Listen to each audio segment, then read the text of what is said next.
үйімізге үлесімізді қосуымыз керек. Үйімізге келдің, бірдеңкені жинасып жер, бірдеңке қойып жер, бірдеңкесін көтерісіп жер. Анау міндетсінбеу керек. Мен әкелдім, мен таптым. Қабілет жете ме?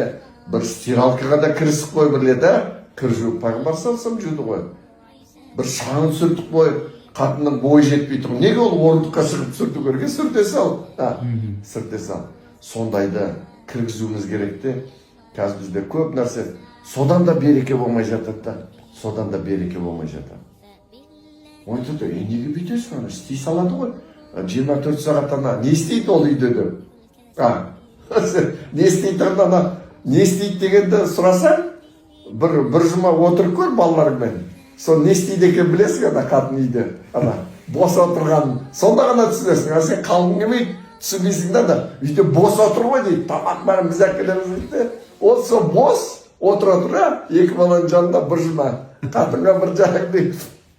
200 мың ақша берді, төркініңе барып кел. Мен бір жұма осы балаға өзім алайын деп. Оны сонда бағалайсың да.